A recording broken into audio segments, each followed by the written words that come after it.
If you've watched the news in even the last 12 hours, you know that we are in desperate need of masks. And many people have been working to see how they could maybe repurpose things we already have to make masks that would be equivalent or hopefully as good as an N95.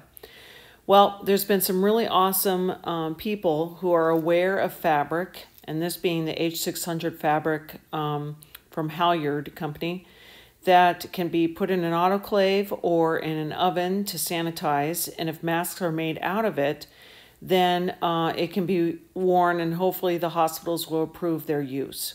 So I developed this based off the design of the UF anesthesiologist who came up with this idea in the first place, just as a way of possibly suggesting how maybe people could work together to be able to produce a lot of these just within a church group or a Boy Scout group or whatever kind of ingenuity we have to do.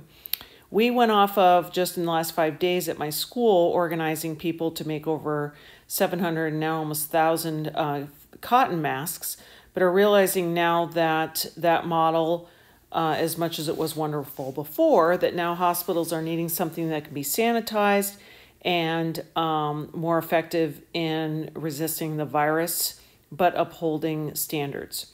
So I just want to show you how we did this. Basically, my proposal or my idea would be that we would divide it up in jobs where people within families or within groups would figure out who have these various talents. So the first one would be someone who could sew basically in a straight line, taking fabric that's cut in 7x8 squares, right sides together, and sew along the sides.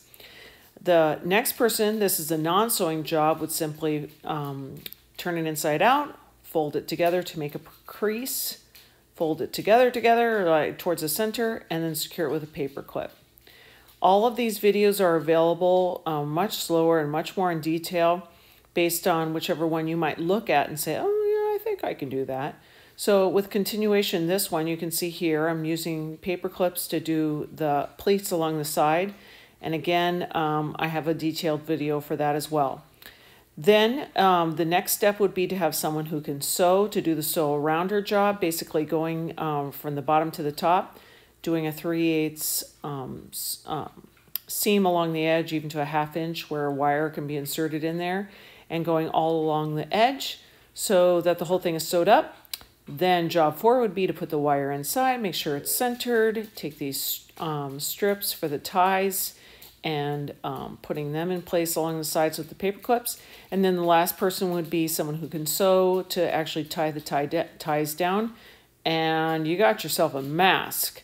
And when I'm talking to people, it is absolutely heartbreaking. People who are out there being asked to use only the equipment they've been given, and yet they're using the same mask over and over. It's just absolutely heartbreaking.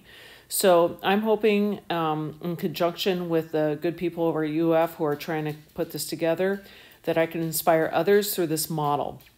So like I just had on there, who comes to mind? Who are people that can sew or are like good with their hands?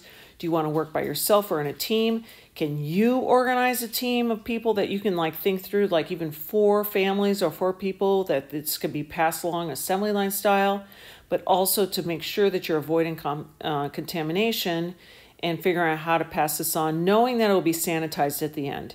You can feel free to email me anytime and I can give you directions or give instructions for how to cut this fabric, and to give you ideas of where you can find it in various hospitals.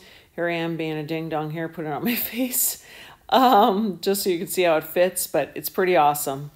Let me know if you need help.